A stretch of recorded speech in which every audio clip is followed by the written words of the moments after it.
some of his contemporaries to call him Epiphany, the mad one. A word play on his title, Epiphanies. So there's some similarities. That word Epiphany coincides with that word Epiphanies, which means the mad one. And he said he had an eccentric behavior. He was crazy, man. He was a madman. Well, hey, the second address, I just remembered it. The one where it says, they shall be like mad men, sparing none. Man, if you've ever listened, man, to the things like actual, I guess like documentaries or video recordings of certain higher ups up there in the world, man, where you just dig and you just hear certain people, Edomites talk.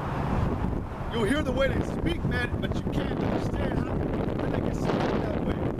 How they can, like you bring it up, man, they actually believe these people on the side, they didn't even consider y'all human beings. But yet, I have 2 arms, I have 2 legs, 2 hands, I'm talking to you, I'm talking back to you. But he said that we're not human beings, that we weren't even allowed to be considered human beings, that we were a waste of human flesh, we were just basically sucking up his air. You know these people that are saying that these people, they're like, man, they're not even brothers, they think that we were literally made and put on that earth when they came to discover us on Hispaniola. They believe that we just poofed into thin air, out of thin air, and that we were their slave drivers, or slave workers. You know, that's crazy.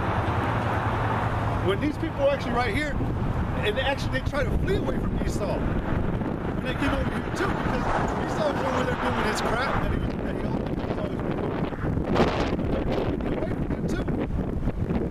But then he found a way, Christopher Columbus. Through the account, they accepted him. They saw that they were God. That you have some that rebelled against him, but the majority accepted him. They accepted him. So eventually they started understanding the way. Eventually the Native American Indians understood what this man was about. So they started going to war with him.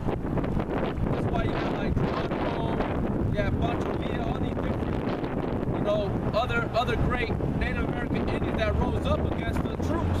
That's why Gad was a very vicious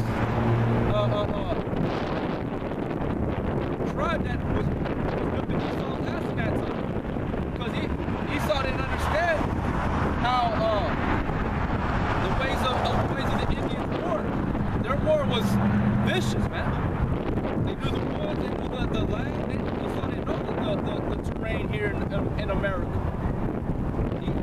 Gad did. Who else? You had Zebulon, you had Issachar. They knew the Seminole Indians. They knew the terrain here. They gave him hell, man. Esau didn't come in after they caught on to his ass. They were like, nah, man, we're done. But in the beginning, they started accepting them. They accepted them. Reuben was a Seminole Indian. They're the ones that they gave him a hell of a fight. But Esau in return almost knocked them out of extinction. But that's the type, that's the way Israel is though. Israel is always trying to seek out love. Not knowing who their enemy is. That's why us out here, it tells us to show you who the true enemy. Trust not thy enemy. And Yahushua is telling you too in the gospel. This is Matthew chapter 7, verse 15. Beware of false prophets, which come to you in sheep's clothing, but inwardly they are raving wolves. It's like Esau. He comes in thinking he's a man of a He comes in as a glorious being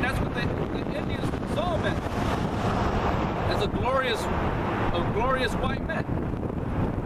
But within him, he was a raving wolf, man. Like the scriptures say, he's like a lion, a roaring lion. You shall know them by their fruits. Do men gather grapes of thorns or figs of thistles? Even so, every good tree bringeth forth good fruit, but a corrupt tree bringeth forth evil fruit. A good tree cannot bring forth evil fruit, neither can a corrupt tree bring forth good fruit. Every tree that bringeth not good fruit is hewn down and cast into the fire. Wherefore by their fruits you shall know them. Yep. Whereby by their fruits you shall know them. And like the brother said, man, Yahweh Shah, he was always telling you about your enemies, how they were. And at one point in time, man, it was an understood thing that the Most High, the Creator, had created these nations a specific way.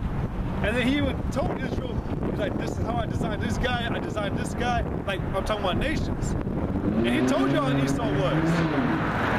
He told you in the very beginning, after everything with Jacob, what he was trying to do. And history, and then the others were talking about it. It was beautiful because they were like, every time,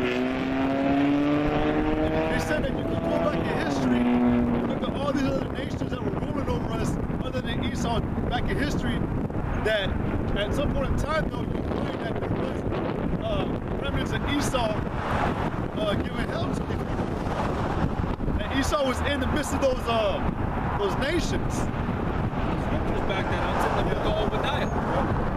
Esau's always been that way.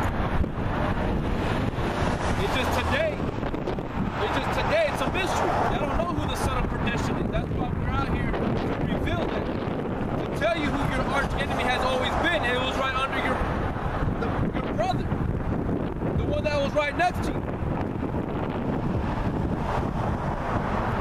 But throughout history, it's been recorded. Now all you gotta do is do your research and be like, okay, who's this man? Who's this wicked one? Who's this wicked one? Who's the son of perdition? Who's the devil? Who's this man that persecuted the Native American Indians? Who's this man that took up the Negroes from the west borders of Africa into slavery? Who's this man? What was Job 9:24 talking about? The earth is given to the hand of the wicked. That changes the faces of the judges thereof. Who can tell it? Like if it's not him, who is he? Who did these things? It's recorded, man. It's there in the open. It's there for you to visualize. It's there for you to see physically from your eyes, man. What's going on? That's why Yahweh Shai came into the scene, telling them, man. Like even the Israelites there, they knew that the Romans would kill them. King Herod was an Edomite. King Herod was trying to kill Yahweh Shai, and ended up killing the children that were newborn up to the year 2 years old, because he knew Yahweh Shai, the Savior of Israel, was on the earth, and it was according to prophecy. So today is what the men of the Lord, what they're doing is revealing the secrets to you. Basically, Yahweh Shai working through them to show you people, man. The truth. And to tell you, Negro Latino, that you're always gonna be at the bottom. No matter how many good deeds you try to do from Esau. You're always gonna be at the bottom. And for us, that's not good enough. For Yahweh Shai, it's not good enough. Because he knows a small elect.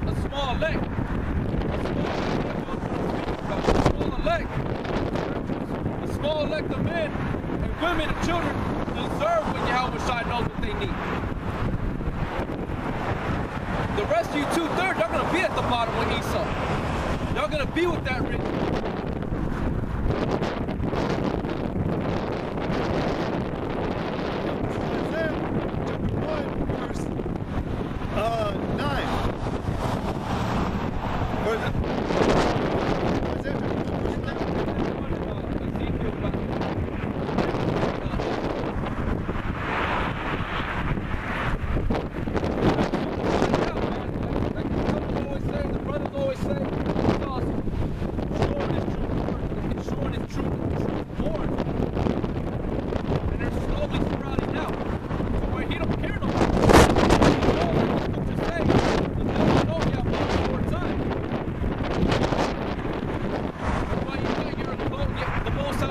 clothing you in the way he was, because at the same time, he's not clothing you with the glorious righteous word. Your physical clothes ain't got nothing. That's all Esau. And the scriptures say that you have to go to him. In the book of Deuteronomy 28, you have to go to him for the one of all things. Wine, food, clothing. That's why you're the tell. And if you own a store, that ain't shit. Esau owns your ass, man. You gotta pay taxes to him. And if you don't, what? He'll come and take everything you got. If you ain't paying him his money, he'll come and take you, shut you down. And there ain't nothing you can do about it. You can't take him to the Supreme Court. You can't, because you didn't pay your taxes. It's the law. Really, it's not lawful. It's not according to the government, the IRS. That's a whole different ordeal, man. That's a straight thing. Go ahead and get that one. This is Ezekiel chapter 16, verse 4. It says, and as for thy nativity, in the day that thou was born, thy name was not cut. Neither wast thou washed in water to supple thee. Thou was not salted at all, nor swaddled at all. Then I pitied thee to do any of these unto thee, to have compassion upon thee. He said, none pitied thee? Yeah. None pitied thee, man. Nobody wanted to love you. Nobody wanted to pray to you. No. Basically, they didn't give a fuck about you, man. Maybe they'll die. And there's people out there that are like that, man. They don't give a shit about you. And if they do, it's just because of their own guilt. Their own conscience is warning against himself. And you gotta do whatever you can to try to win back that forgiveness. But Esau can't be forgiven. He's done too much, man. He said, I pity thee, do any of these unto thee, to have compassion upon thee. But thou wast cast out in the open field, to the loathing of thy person, in the day that thou wast born.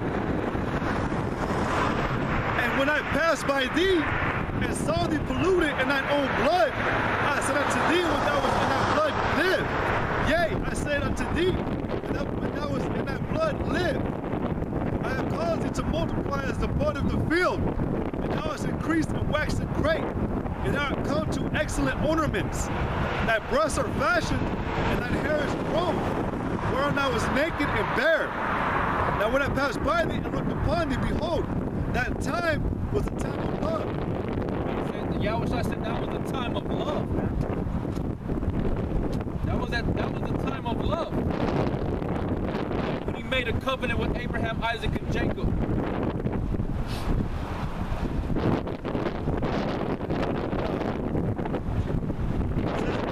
And that time was the time of love. And I spread my skirt over thee in thy nakedness. Yea, I swear unto thee and entered into a covenant with thee, the Lord God. And thou becamest mine. And you became his. So you're not. So if you belong to somebody and you walk away, you turn your back, what is that? That's rebellion. That's rebellion. That's disrespect. That's rejection. You're rejecting the one that owns you. Okay? And that what made me mad. What made me mad and sad at the same time. Go ahead. Then washed I thee with water. Yea, I thoroughly washed away thy blood from thee. And I anointed thee with oil. I clothed thee also with broidered work, and shod thee with badger skin. And I girded thee about with fine linen, and I covered thee with silk. I decked thee also with ornaments, and I put bracelets upon thy hands, and a chain on thy neck. And I put a jewel on thy forehead, and earrings in thine ears, and a beautiful crown upon thine head. Thus wast thou decked with gold and silver, and thy raiment was of fine linen and silk and broidered work. Thou didst eat fine flour and honey and oil, and thou wast exceeding beautiful, and thou didst prosper into a kingdom. That you're exceeding beautiful and prosper into a great kingdom. So it had nothing to do with the individual person. It had to do with you as the nation of Israel having a great kingdom rulership. And yes, you're gonna have all the precious metals of the earth, the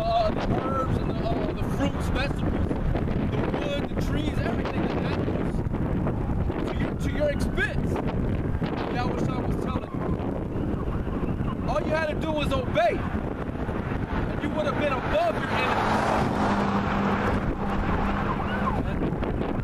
And that is prosperous to a kingdom.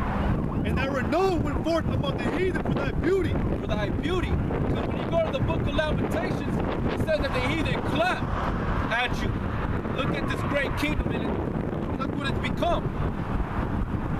That's what everybody's watching. Brothers are watching us. Us brothers are watching the world. The brothers are watching individual enemies that we deal with in our cities, family members, whatever. And when we see the downfall, so they clap. That's natural. But the heathen, that's what the heathen's always done to the nation of Israel, because they're envious against what we got. They love to see that Israel rebels against their power, because the heathen know that the Most High don't do wickedness, man. That's why Esau throws out wickedness as bait, as fruit, as sweetness. Already it's bitter and it's going to kill you. And that renown went forth among the heathen for thy beauty, for it was perfect through my comeliness, which I had put on upon thee, said the Lord God. But thou didst trust in thine own beauty. But thou didst trust in thy own beauty. Pride sprung out of you. Right? And playest the harlot because of thy renown, and pourest out. Basically said that you didn't need the God no more, because you had all this and you didn't need to walk hand in hand with the Lord. You were grown enough to be like, you know what, I'm going to separate myself from my family, my mother, father. I'm grown now. That's where in Deuteronomy says you wax fat. Jeshurun's wax fat.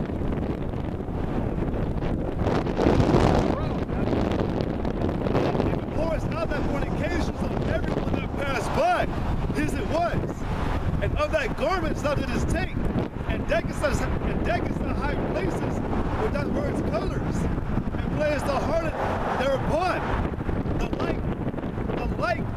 The like thing shall not come, neither shall it be so. Thou hast also taken of my gold and of my silver, I had given thee, and madest to thyself images of men, and didst commit whoredom with them, and tookest thy broidered garments and coverest them, and thou hast set mine oil and mine incense before them. My meat also which I gave thee, fine flour and oil and honey, wherewith I fed thee, thou hast even set it before them for a sweet savor. And thus it was, the Lord God. Basically, you're giving your offerings, everything the Most High gave you, you're giving it in return to false gods, idols, your enemies. Things that were of no profit in vain. And that's what caused you to be brought down to a low estate and put under the foot of your enemy. That thou hast, is this of thy whoredom a small matter? Oh, I'm sorry, it says, moreover, thou hast taken thy sons and thy daughters, whom thou hast born unto me, and these hast thou sacrificed unto them to be devoured. Sacrifice unto devils, man. That's what the book of Deuteronomy says too. That you sacrifice unto devils. Is this of thy whoredom a small matter? That thou hast slain my children and delivered